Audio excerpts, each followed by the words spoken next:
It's a link through cspan.org. And Tom Neubig, who is with Ernst & Young. Our phone lines are divided based on your age. Our first call from Cape Coral, Florida, 55 to 65. Go ahead, please. Good morning, gentlemen. Good morning. Gentlemen, there's one issue that nobody seems to address, and I don't understand why it's never brought up. When you talk about the Social Security Fund, if everybody remembers, we go back to the 60s, Johnson borrowed from that fund to pay for the Vietnam War. If they would have taken the Social Security Fund in the last 40 years, put it in a separate account, we could have bought out Wall Street. Why is nobody addressing why the problem we have with the Social Security is not the system, but what the government's done with the money and how they've handled the funds? Thank you. Tom Neubig? Social Security is a big issue for our policymakers, and they definitely need to look at all the different options that are available to them.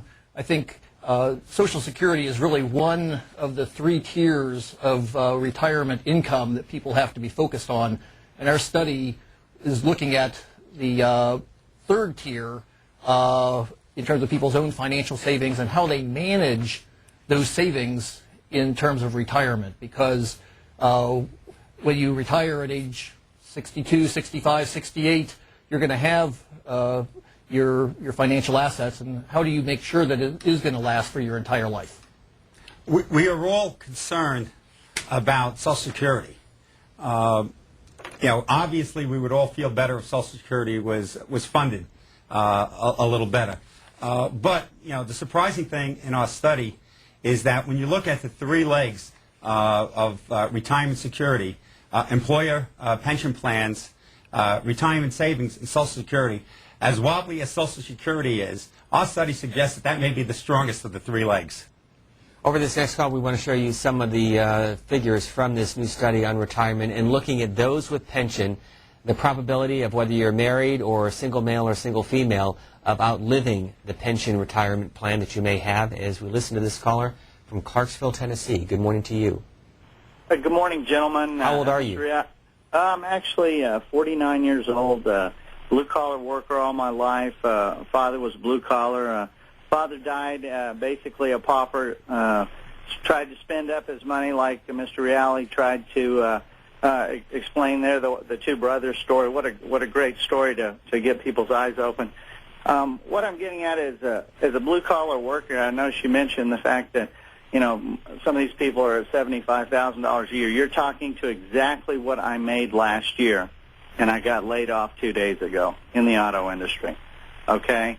I work thousands of hours of overtime. I'm a hustler. I worked in the oil industry in the 70s, fought fires in Kuwait, did a lot of different things here, went through a terrible divorce, lost about $270,000 in that divorce back in 1990. So my savings and my retirement account has eroded through time and attrition through different companies that I had to go from one oil company to the other to keep my income. Caller, if I may ask you, if you were to retire today, how much money do you have saved?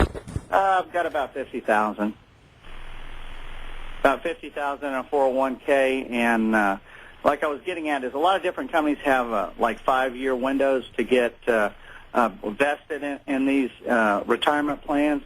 And because I'm a blue-collar worker and I've had to move from company to company to chase work, I've tended to lose my ability to have a big savings for the past 30 years. And I think that's prevalent throughout the United States.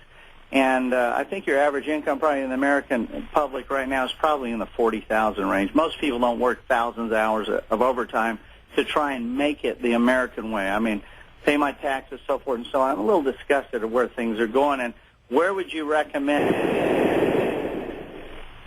Caller, still with us?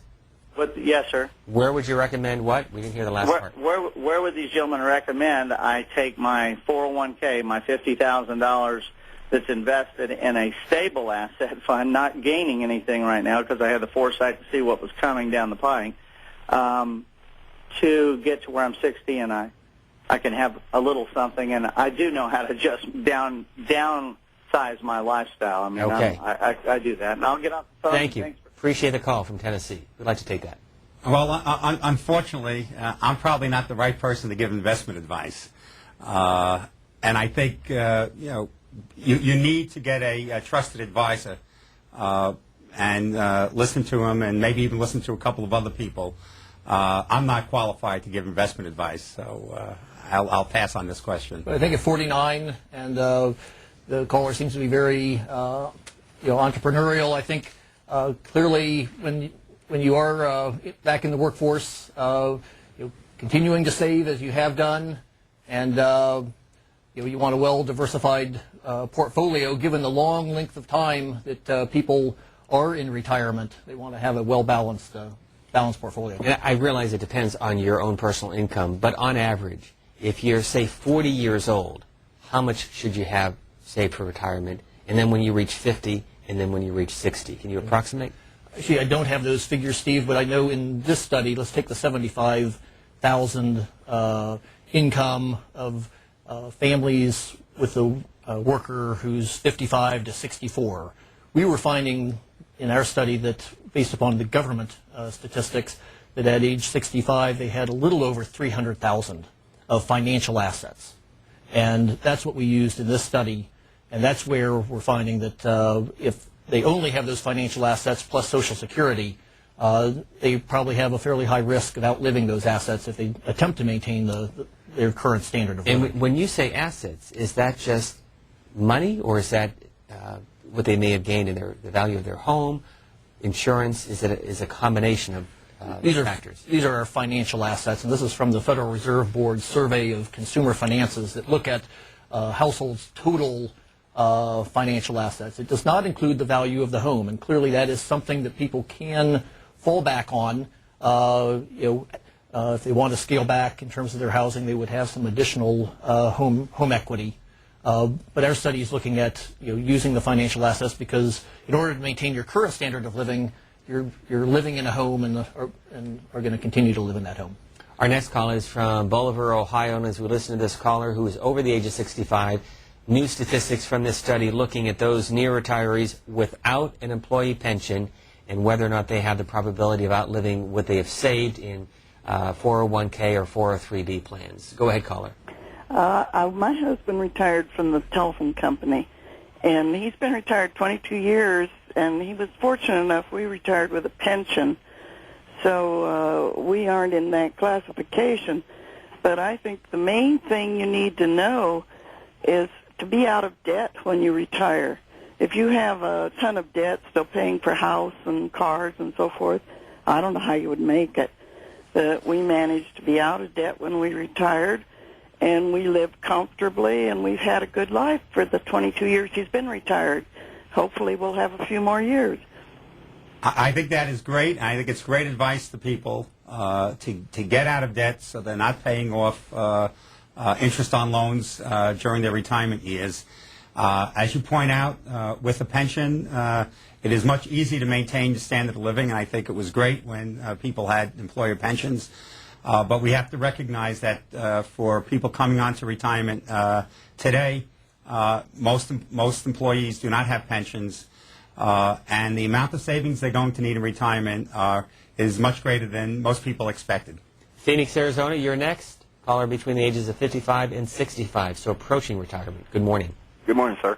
Yeah, you both are saying that the people do not save enough money, and I agree with you.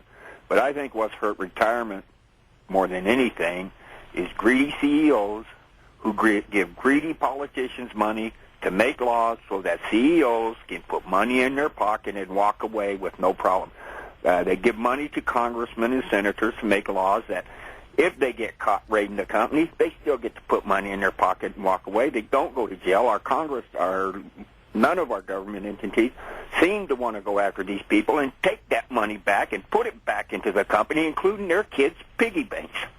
So I would suggest that would be a really good way to put monies back into retirement accounts. Hold these CEOs